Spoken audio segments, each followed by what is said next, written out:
Hey folks, it's Billy DKY, the truth seeker that simplifies and demystifies.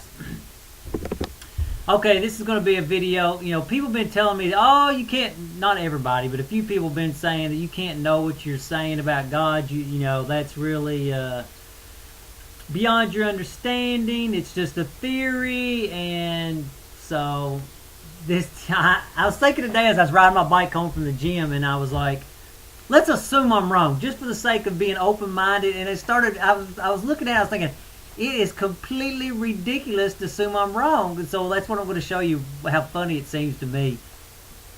Okay, so let's assume that I was wrong the other day when I pointed out that, basically everything's all energy. And like the Jews, when they said God, they basically were personifying that energy. And when I say this energy, it's an energy that doesn't have any divisions. It's just pure energy. There's no creations of physics in it. So anyway, okay, so let's assume, and so I said basically everything's energy. Christians call it this, Islam calls it this, the Native Americans call it this, Taoists call it this, science calls it energy, blah blah.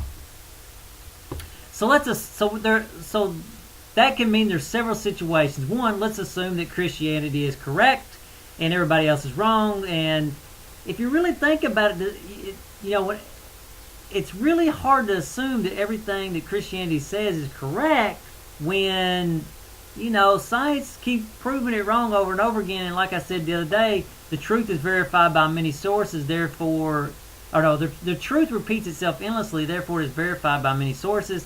There's nowhere else in the world that Jesus is God and stuff like that. It's only in Christianity, so that really casts a lot of doubt on that theory. And it's also, it's pretty arrogant to say yours is right and everybody else is wrong, but yet yours doesn't explain how they're wrong.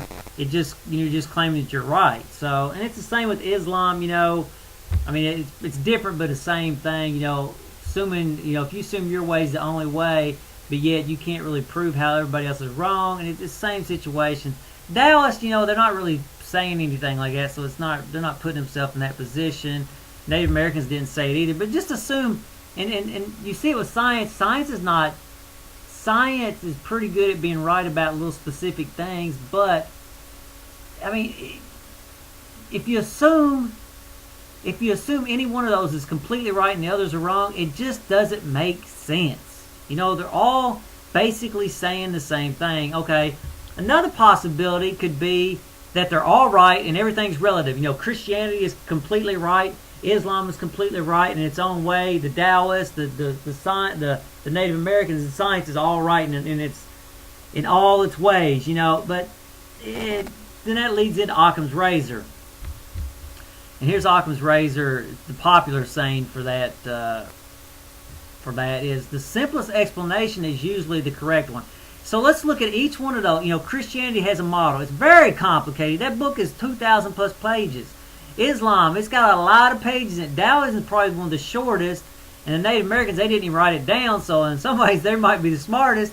And look at all the science. Science is just barrage with details. You know what I'm saying? There's not even one man who can know everything that science has to say. So it's to assume that I'm wrong on what I said the other day is to assume that the world is tremendously complex and cannot be simplified, which is not a very simple model. And look at how simple I made it yesterday. It was extremely simple. I was bringing everybody together. I was going from a higher level and showing what was really going on. Is a very simplistic and very powerful way of explaining everything. As far as science, Native Americans, and everything together, I linked it all together. So when people doubt me, what they're really saying is, over here they believe something, over here they have something else, and they have here something else, and here's something else, but they're not able to relate the details yet. Their mind's not open enough to allow those connections. So what I've done, I've allowed my mind freed up from my own opinions so I can relate it all together, and that's what I've done. I made it extremely simple for you.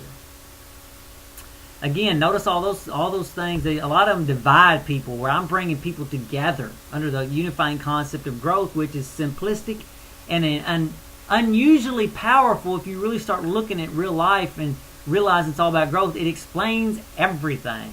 It really does, or almost everything, 99% of it. So, okay.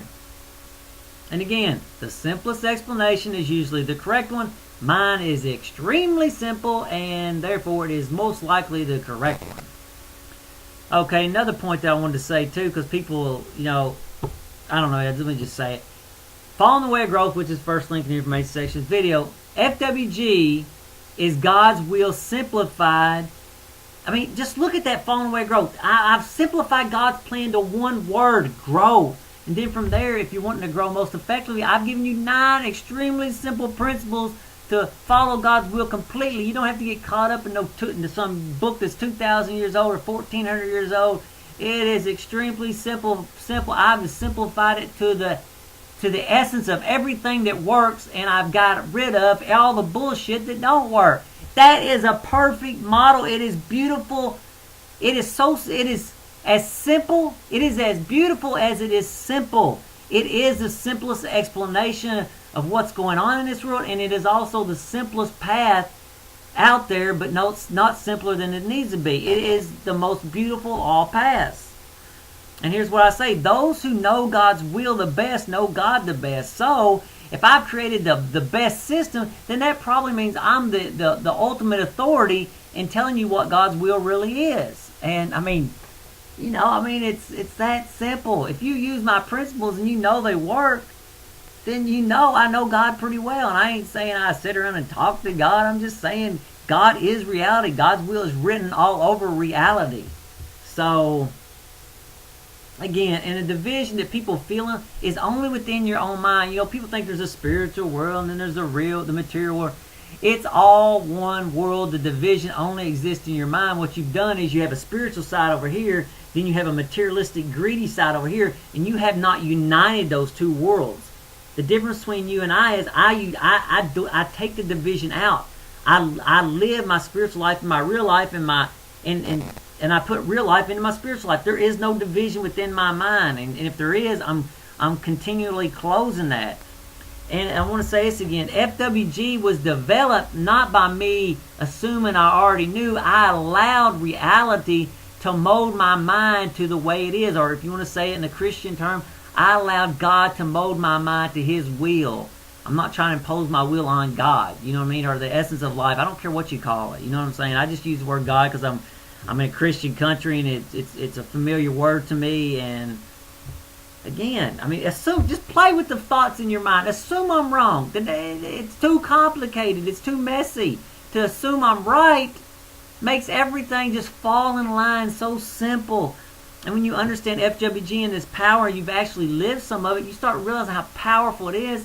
That should give you confidence. I know what I'm talking about. Don't be confident because I say it. Be confident because you practice it and you lived it and you know it works. It's just like in a science experiment. You don't assume something's right just because a great scientist or any scientist said something. No, you verify. You back it up with results.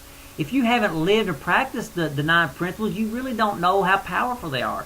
And reality is you already have been practicing those principles to some extent. I've just clarified God's plan to the simplest. I've got you out of a bunch of whack job stuff that don't really lead to nowhere and cause you to judge people unnecessarily and cause you undue troubles in life. And here's a problem with people. It's just like the Jews were when Jesus come along. They couldn't accept what he had to say. And that's why I tell people, I'm what you need to hear. I'm not what you want to hear. You know what I'm saying? This is what you need to hear. If you want what you want to hear, then go follow Obama or something like that. And I ain't necessarily dinging on him per se. I'm just saying, politicians tell you what you want to hear. I'm telling you what you need to hear. I may not be the person you want to say this message, but I am the person you need. I may not. That's what I say. I'm not the person. I may not be the person you want, but I am the person you need to tell you what you need to do. So, you can accept it or suffer the consequences of ignoring me. So, it's just that simple. And until the next video, later, folks.